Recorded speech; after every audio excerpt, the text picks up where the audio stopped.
തർക്കങ്ങളിലും ആശയക്കുഴപ്പങ്ങളിലും ഒക്കെ കുടുങ്ങി കോൺഗ്രസിൻ്റെ സ്ഥാനാർത്ഥി നിർണ്ണയം ഇങ്ങനെ വൈകിക്കൊണ്ടിരിക്കുകയാണ്. കേരളത്തിലെ കോൺഗ്രസ് പ്രവർത്തകരിലും അണികളിലും ഈ ഒരു അതൃപ്തിയും പുകയുന്നുണ്ട്. കാരണം ഓരോ ദിവസം കഴിയും തോറും ഓരോ ചർച്ചകൾ വരുന്നു, ഓരോ തർക്കങ്ങൾ വരുന്നു, ഓരോ അഭിപ്രായ പ്രകടനങ്ങൾ വരുന്നു, പുതിയ പുതിയ വിവാദങ്ങൾ വരുന്നു. ആ വിവാദങ്ങളിലൊക്കെയും വലതുപക്ഷ മുന്നണി എന്ത് നിലപാടെടുക്കുന്നു എന്നത് കോൺഗ്രസ് പ്രവർത്തകർക്കുള്ളിൽ തന്നെ ഒരു ചർച്ചയാവുകയാണ്. അവർ തന്നെ അതിൽ അക്ഷമരാകുന്നു. ഇടതുമുന്നണി പ്രചാരണത്തിൽ ഏറെ നേരം ബഹുദൂരം മുന്നിൽ പോയിട്ടും കോൺഗ്രസിൻ്റെ സ്ഥാനാർത്ഥി പ്രഖ്യാപനം വൈകുന്നത് നേതൃത്വത്തിൻ്റെ ഒരു പിടിപ്പുകേടാണ് എന്നാണ് കോൺഗ്രസ് പ്രവർത്തകർ തന്നെ ഇപ്പോൾ പറഞ്ഞു വയ്ക്കുന്നത്.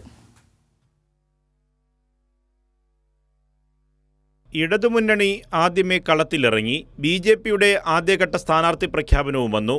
പക്ഷേ കോൺഗ്രസിൽ ആശയക്കുഴപ്പം തുടരുകയാണ്. സിറ്റിംഗ് എംപിമാരിൽ പലരും സുരക്ഷിതരല്ല. വയനാട് രാഹുൽ മത്സരിച്ചില്ലെങ്കിൽ പകരം ആര്? സുധാകരന്റെ പിന്മാറ്റം ഹൈക്കമാൻഡ് അംഗീകരിക്കുമോ? ഇങ്ങനെ അനിശ്ചിതത്വത്തിന്റെ നടുവിലാണ് കോൺഗ്രസ് സ്ഥാനാർത്ഥി പ്രഖ്യാപനം നീളുന്നതിൽ വലിയ അതൃപ്തി ഘടകകക്ഷികൾക്കുമുണ്ട്. ഒപ്പം അണികളും വലിയ പ്രതിഷേധത്തിലാണ്.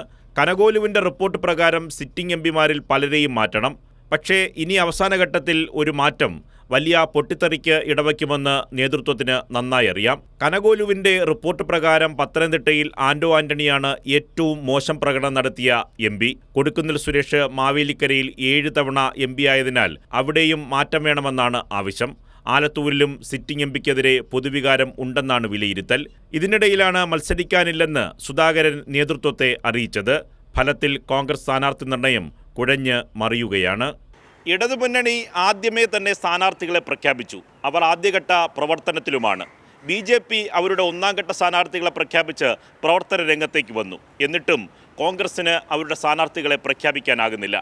അതിലെ അതൃപ്തി കോൺഗ്രസിലെ അണികളിലും ശക്തമായി തുടരുകയാണ്. ക്യാമറമാൻ അജിത് കാരോടിനൊപ്പം നിർമ്മൽ ചക്രവർത്തി, കൈരളി ന്യൂസ്.